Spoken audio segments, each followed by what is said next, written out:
प्यारे बच्चों नमस्कार। हम लोग हमारा जो विषय है हिंदी साहित्य और हिंदी साहित्य के अंदर हमारी जो पहली पाठ्य पुस्तक है हिंदी भाषा और साहित्य के इतिहास को पढ़ रहे थे।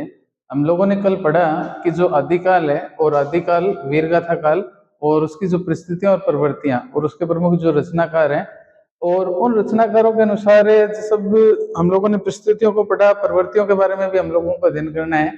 तो इस अध्ययन के साथ साथ कल हम लोगों ने थोड़ा सा जो आदिकाल है और आदिकाल की नामकरण को लेकर के, उसकी समय सीमा को लेकर के, प्रथम कवि को लेकर के और उसके साथ साथ ये जो विद्वान थे, इन विद्वानों ने अपने अपने अनुसार इस आदिकाल की जो परिभाषा दी, तो इस परिभाषा को लेकर भी उनमें मतभेद था, विशेष करके उनकी समय सीमा को लेकर के और विशेष करके जो आचार्य रामचंद्र शुक्ल जी ने परिभाषा दी तो उससे वो लोग क्या है कि सर्वसम्मत नहीं थे एक समय के लिए। किंतु जब उन्होंने तर्क संगत अपनी बातें कही, ठोस प्रमाणिक तथ्यों को रखा, तब जाकर के कहीं उन लोगों ने इस चीज को स्वीकार भी किया। और आज हमारा जो वर्तमान में हिंदी साहित्य और साहित्य का जो इतिहास है उस इतिहास को अगर हम पढ़ते हैं तो जो आचार्य रामचंद्र शुक्ल जी ने इसकी जो परिभाषा रखी और उन्होंने अपने अनुसार उसकी जो काल समय रखा, तो उस काल समय को लेकर के और हम लोगों ने थोड़ा बहुत कल पढ़ा था, जिस तरह से उन्होंने बताया था कि 1050 से लेकर के 1375 तक का जो समय था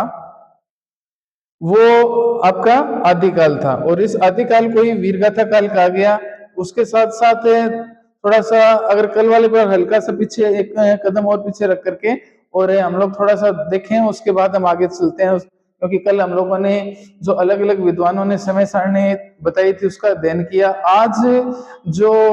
अध्ययन करेंगे उस अध्ययन में जो आचार्य रामचंद्र शुक्ल जी ने अपने साहित्य के अंदर बताया था कि जिस तरह से ये जो आदिकाल के अंदर है, कुछ तो शुद्ध साहित्य था, कुछ अशुद्ध साहित्य था, जिस तरह से नाथ संप्रदाय या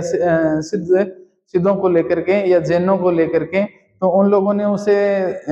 शुद्ध साहित्य में सम्मिलित ही नहीं किया। जबकि प्रबंध और मुक्तक जो काव्य था, उस प्रबंध और मुक्तक काव्य को सम्मिलित करते हुए और उन्होंने अपने काव्य की रचना की। तो इनको लेकर के जैसे हम लोगों ने कल भी पढ़ा था, एक बार थोड़ा सा फिर पीछे देख लेते हैं। क्योंकि वो आदिकाल का जो समय था वो राजा भोज के समय के दानशीलता को लेकर के, अमीरदेव अशोक के युद्ध प्रसंगों को लेकर के, तो इस तरह की जो रचनाएं थी उन रचनाओं में एक दीर्घ परंपरा जो चली आ रही थी करीबन 150 साल वर्षों को लेकर के, उसके भीतर का जो का समय जो था उसके अंदर 150 साल का जो समय था, उस समय के अंदर अनुसार देखने को मिला कि किस प्रकार की विशेष प्रवृत्ति, क्योंकि हम लोगों को प्रवृत्तियां ही पढ़नी है, उसके साथ साथ वो कहते थे कि उसमें धर्म नीति और श्रृंगार को लेकर के जो रचनाएं वो हुआ करती थी। साहित्य की दृष्टि से देखें, अधिकांश जो रचनाएं थी वो राष्ट्र काव्य के रूप में थी,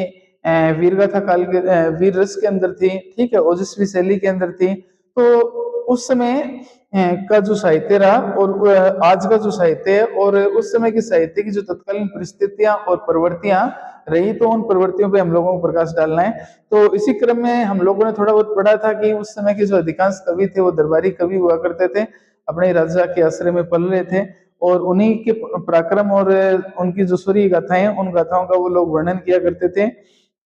और इन्हीं के अंदर जो प्रबंध परंपरा है वो रसो काव्य के नाम पर पाई जाती थी और जिसमें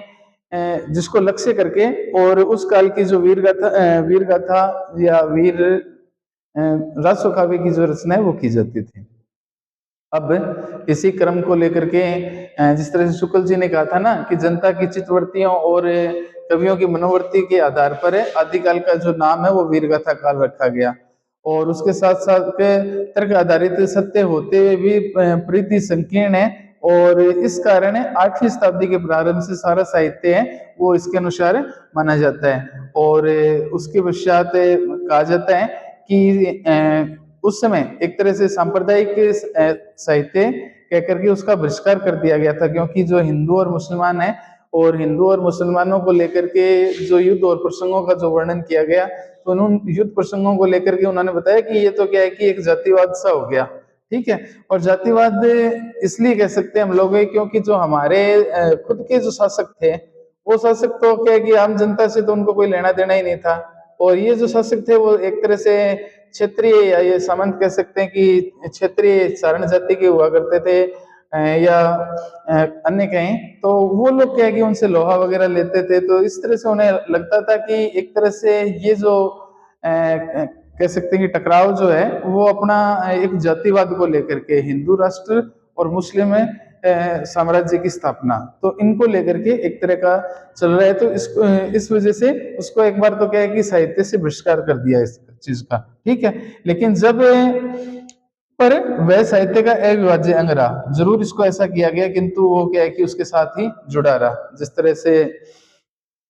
ये मान के चलो कि एक शाखा से और एक जो फल है वो हमेशा उससे लटका रहता है, तो उसी तरह से एक उस वृक्ष का एक वृक्ष का रूप दे करके माने और कहें कि वो भी क्या है कि इसके साथ एक तरह से जुड़ा रहा, तो इसी तरह से इसकी खातिर बताया जाता है। अब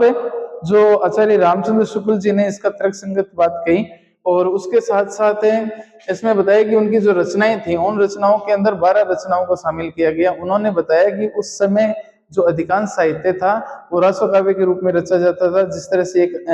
हम लोग अगर इस पर प्रकाश डालें तो देखते हैं कि जिस तरह से खुमान रासो है, खुमान रासो के रचनाकार है जिनका नाम है दलपत विजय है, और उसकी जो समय सीमा रखी है वो विक्रम संवत है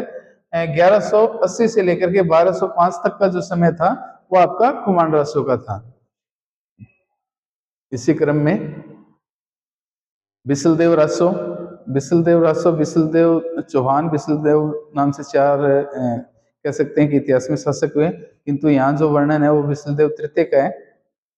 और अजमेर के शासक होने के साथ साथ अपनी स्त्री के कटु वचनों से आहत होकर के और उड़ीसा देश चले जाना, और उनको लेकर के और नृपति नाले जी ने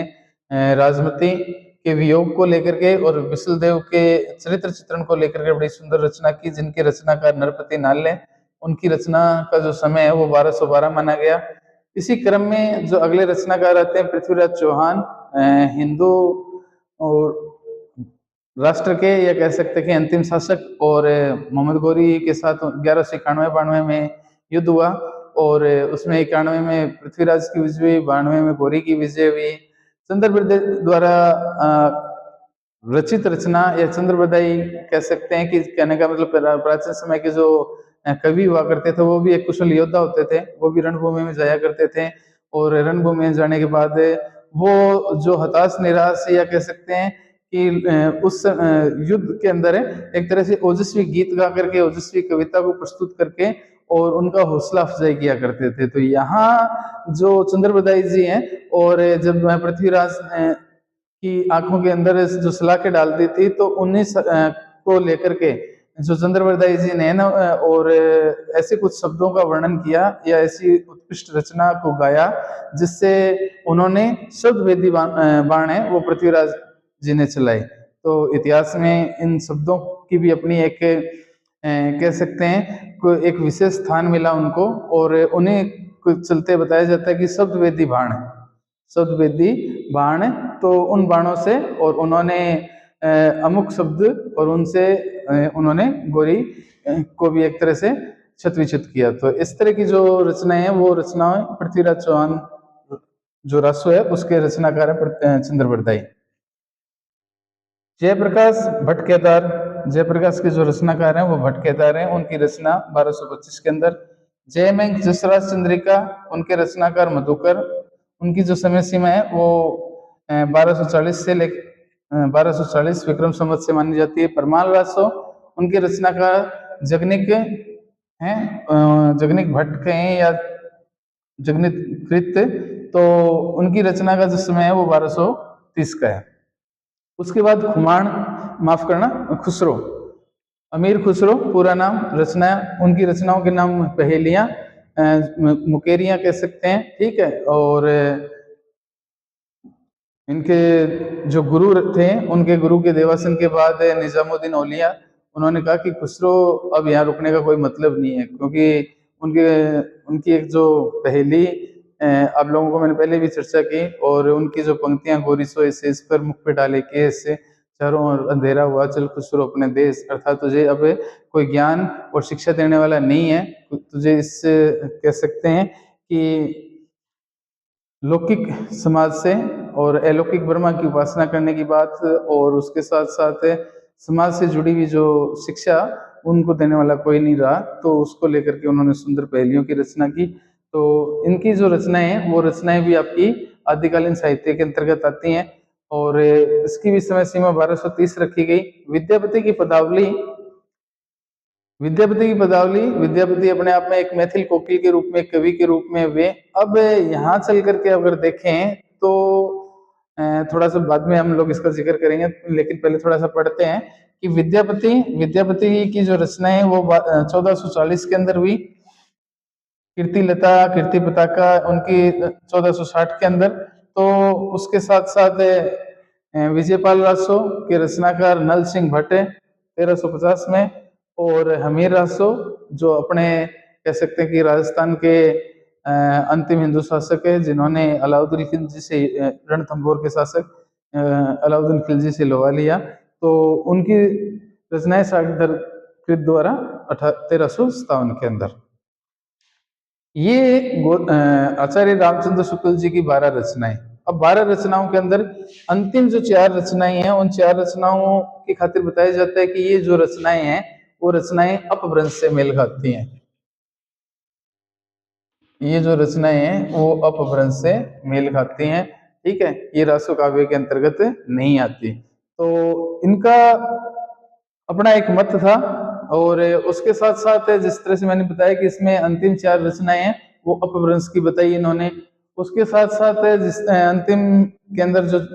4 नाम आते हैं उसमें खुसरो और विद्यापति, क्योंकि खुसरो और विद्यापति की जो गाथाएं हैं, गाथा की प्रवृत्ति का विस्तार नहीं किया गया। अब प्रवृत्तियों को ही तो हम लोग पढ़ रहे हैं, ठीक है, क्योंकि इनकी प्रवृत्ति का विस्तार इसलिए नहीं किया गया क्योंकि इनका जो संबंध है वो एक समय तो ऐसा माना जाता है कि जो भक्ति काल है उसको लेकर के है, ठीक है। तो यहाँ ये इससे मेल नहीं खा रही। अब उसके बाद वो कहते हैं इनकी खातिर शुक्ल जी की मान्य रचनाओं में सिद्धों और नाथों और जैन कवियों की रचनाओं को भी स्थान नहीं दिया गया। अब जैसे मैंने आपको थोड़ी देर पहले बताया था ना कि क्योंकि उनका जो साहित्य था वो अपने आप में शुद्ध साहित्य नहीं था, वो सेव और शाक्त को लेकर के, ठीक है, कपाल भात को लेकर के,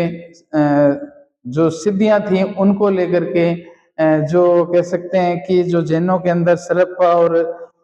थे उनको लेकर के, कहने का मतलब एक तरह के जो कर्म कांड थे उन कर्म कांडों को लेकर के, और 5 जिस तरह से अपने नवरात्रों में तो माँ देवी दुर्गा की पूजा की जाती है, शिव शक्ति की पूजा की जाती है, जबकि वहां 5 शिवरात्र कहना मतलब शाक्त को लेकर के एक तरह की जो तांत्रिक विद्या जो थी, ठीक है, या चमत्कारिक जो प्रवृत्ति थी, उस चमत्कारिक प्रवृत्ति को श्राप, आशीर्वाद, वरदान, इन चीजों को लेकर के उन लोगों ने क्या है कि एक तरह की रचनाएं की। तो इसलिए इसकी खातिर कहा जाता है कि सिद्धों, नाथों और जैन जो कवि थे उन कवियों की रचनाओं को वो लोग उसमें स्थान नहीं मिला। कारण क्या था? कारण आपको मैंने बताया कि उसमें शुद्ध साहित्य है वो देखने को नहीं मिला, ठीक है, क्योंकि शुद्ध साहित्य के अंदर प्रबंध और जो मुक्तक रचनाएं वो शामिल रहती हैं। अब इनकी खातिर कहते हैं कि जबकि कहते हैं कि सिद्धों और नाथों का जो काव्य था वो हिंदी के प्रारंभिक स्वरूप को प्रकट करता था। थोड़े सा इसको सुधारने का प्रयास किया, और उसमें वो कहते हैं कि क्योंकि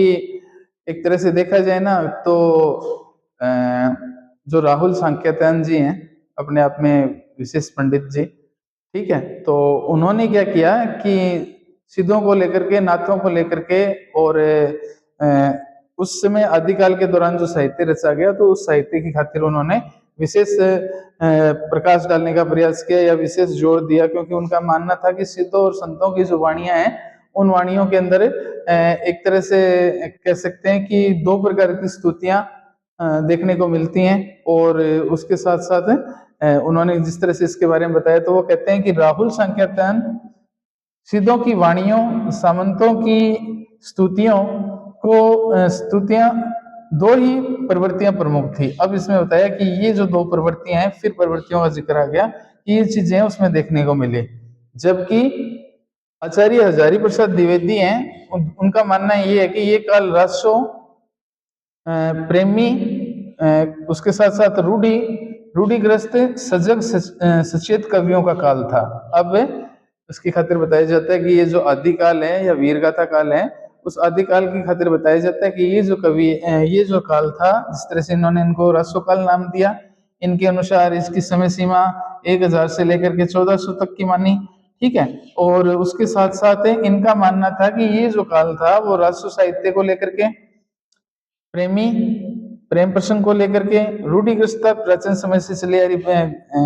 एक तरह की व्यवस्था को लेकर के, सजग और सचेत जो कवि थे उनका काल था। अब उसकी खातिर वो बताए जाते हैं कि इसमें कुछ दोष और कुछ असंगतियां कम देखने को मिली और ठोस प्रमाणिक प्रतीक हैं, इसलिए इस आदिकाल इसे आदिकाल कहना कहीं उपयुक्त संगत लगता है। तो इस वजह से भी इन लोगों ने बताया। अब उससे पहले ये जो रचनाकार रहे, एक रचनाकार और हैं, इन्हीं में द्विवेदी जी के साथ है महावीर प्रसाद द्विवेदी। महावीर प्रसाद द्विवेदी क्या कहते हैं इनके बारे में? महावीर प्रसाद द्विवेदी जी कहते हैं कि ये जो काल था वो बीज वपन काल था। ठीक है, मतलब कुछ नया एक तरह से हो रहा था उसमें, तो उसको लेकर के भी उनको एक तरह का भ्रम था। किंतु डॉक्टर रामकुमार वर्मा जो है, डॉक्टर रामकुमार वर्मा ने, जैसा मैंने आपको बताया कि उन्होंने इस आदिकाल को जो नाम दिया वो उन्होंने नाम दिया संधि काल। ठीक है, संधि काल कहें या चारण काल कहें, उन्होंने दो नाम से पुकारा इसको। अब इनका मानना था कि 750 से लेकर के 1000 तक का जो समय था वो तो संधि, और उसके बाद 1000 से लेकर के 1375 तक का था वो चारण। ठीक है, और उसके बाद उन्होंने जिस तरह से आचार्य रामचंद्र शुक्ल जी ने जो परिभाषा दी ना, उस परिभाषा के अनुसार उन्होंने उसको स्वीकार कर लिया। किंतु यहाँ उनका थोड़ा सा मत और देखने को मिलता है। वो कहते हैं कि ये तो इसको क्या है कि करीबन 350 साल पीछे लेकर चले जाते हैं। ठीक है, और उसके साथ साथ उनका मानना ये था कि ये जो चारण थे ना, ये चारण, ठीक है, या इनको भाट कहें। ठीक है, तो ये जो भाट है और ये जो नाम के आगे जो भट्ट वगैरह लगाते थे ना, जिस तरह से जगनिक भट्ट है, या कह सकते हैं कि एक नाम और था, तो वो अपने नाम भट्ट केदार है। तो ये इनकी खातिर कहते हैं कि ये अपने आप में एक तरह से क्षत्रिय थे, जबकि वास्तविकता तो ये है कि जो चारण है वो अपने आप में भट्ट है, और 14वीं शताब्दी के अंत तक जो सिंध से राजस्थान की ओर आए थे, तो यहाँ तो इनका मेल खाता ही नहीं, जबकि 1375 की बात कर रहे हैं और यहाँ ये आ जाते हैं 14वीं शताब्दी के आसपास। और जबकि इनकी खातिर बताया जाता है कि ये लोग हैं वो सिंध से, क्योंकि सिंध से इस पार के लोगों को हिंद कहते थे, या हिंदुस्तान जो नाम है अपने राष्ट्र का नाम पड़ा, तो उसमें सह में है कि जो झलक है वो देखने को मिलती थी। आज भी कह सकते हैं कि जोधपुर क्षेत्र के जो लोग हैं वो आज भी क्या है कि सड़क को हड़क ही पढ़ते हैं, सह को है पढ़ते हैं। ठीक है, तो यहाँ भी इनका खातिर बताया जाता है कि ये जो लोग हैं वो 14वीं शताब्दी के अंत में सिंध से राजस्थान की ओर आए थे। ठीक है, और चारण जाति के लिए हालांकि इतना जरूर कहा जाता है कि ये जो चारण भाट है दोनों ही पृथक पृथक अर्थात अलग अलग जातियां हैं, ना कि एक। ठीक है, और उनकी खातिर थोड़ा सा और वो कहते हैं कि चारण कहें या क्षेत्रियों के समान क्षेत्रियों के समालोचन होते थे। तो अब वो कहते हैं कि ये जो चारण है ना, ये चारण है जो एक जिस तरह से है हमारा जो वर्ग किया गया है, जिसके अंदर ब्राह्मण है, क्षत्रिय हैं, वैश्य हैं और शूद्र हैं, तो उनके अनुसार ये कहते थे कि ये जो चारण है वो क्षत्रियों के समान ही है। अब इनकी खातिर कहते थे कि वे इनके गुरु होते थे, जो चारण जो लोग थे, क्योंकि वो उनको शिक्षा देने का कार्य किया करते थे, वो उनके गुरु थे और क्षत्रिय उनके शिष्य थे, तो कहा जाता है। और उसके साथ साथ ये उनके शिष्य रहे, उनके साथ साथ कहा जाता है कि भाट जो थे वो बही बही खाता, कल जैसे कल भी हम लोगों ने जिक्र किया कि ये लोग एक तरह से अपनी जो वंशावली है, जो अपनी पीढ़ियां चली आ रही है, उनका लेखा जोखा रखा करते थे। जैसे इसने उन्होंने कहा भी कि भाट भैया रखते थे, वंशावली बनाते थे, बताते थे, और इनका संबंध राजपूत जाति से है, अन्य से नहीं। अब उनकी खातिर इतना भी कह दिया कि ये इनका जो संबंध है वो एक तरह से राजपूत जाति से है, किसी अन्य जाति से नहीं। तो इसको लेकर के भी इसके ऊपर प्रकाश डाला। कहने का मतलब ये था कि ये जो आदिकाल है और आदिकाल के नामकरण को लेकर के और आदिकाल में जो समस्याएं थी, ठीक है, उन समस्याओं का जो समाधान है, या कह सकते हैं कि उनको हम लोग इस प्रकार से इसे प्रस्तुत कर सकते हैं इन बिंदुओं के माध्यम से। और बिंदुओं के साथ साथ ये जो रचनाकार रहे, उन रचनाकारों में देखें तो हमारे जो हिंदी साहित्य के रचनाकारों में आप लोगों ने जिस तरह से डॉक्टर रामकुमार वर्मा को पढ़ा, उन्होंने अपनी परिभाषा दी, राहुल सांख्यात्यायन जी ने अपनी परिभाषा दी, महावीर प्रसाद द्विवेदी जी ने अपने विचार रखे, उसके साथ साथ आचार्य हजारी प्रसाद द्विवेदी जी ने तो इस काल को राष्ट्र काल के नाम से संबोधित किया। इसकी समय सीमा 1000 से लेकर के 1400 तक की रखी। इस काल को उन्होंने कहा कि ये जो काल था वो अपने आप में प्रेमी, रूढ़िग्रस्त, सजग और सचेत कवियों का काल था। तो वो इन्होंने इसको लेकर के बड़े सुंदर ढंग से प्रस्तुत करने का प्रयास किया। कुछ कवियों की खातिर बताया जाता है कि आचार्य रामचंद्र शुक्ल जी ने परिभाषा दी, किंतु इसके जो अंतिम 4 रचनाएं हैं, उन 4 रचनाओं को उन्होंने अपभ्रंश की रचनाएं माना। तो इस तरह से लेकर के और इसकी जो कवियों की मनोवर्तियां और जनता की जो चित्तवृत्तियां थी उसकी ओर उन्होंने प्रकाश डाला। उनको परिधि को संकीर्ण माना। 8वीं शताब्दी के आसपास का साहित्य माना गया प्रारंभ का। और सत्येंद्र जी और शुक्ल जी ने इसे सांप्रदायिक साहित्य कहकर के बहिष्कार किया, किंतु ये साहित्य का अविभाज्य अंग रहा। तो इस तरह से इन कवियों ने अपनी अपनी जो विचार प्रस्तुत किए, उन विचारों के चलते इन्होंने इसका एक तरह से कह सकते हैं कि जो आदिकालीन समस्याएं थी उन समस्याओं का समाधान करने का प्रयास किया। उनकी जो कह सकते हैं कि कौन कौन सी समस्याएं थी, तो उन समस्याओं को उन्होंने बताने का प्रयास है वो किया। अब अगला जो बिंदु अपना वो हिंदी साहित्य का वर्गीकरण और उसकी विशेषताएं। तो हिंदी साहित्य का वर्गीकरण और उसकी विशेषताएं कहना मतलब अलग अलग वर्गों के अंदर उसको बांटा गया, और बांटने के बाद उसकी जो प्रवृत्तियां और प्रमुख रचनाकार भी हम लोग इसको पढ़ेंगे, किंतु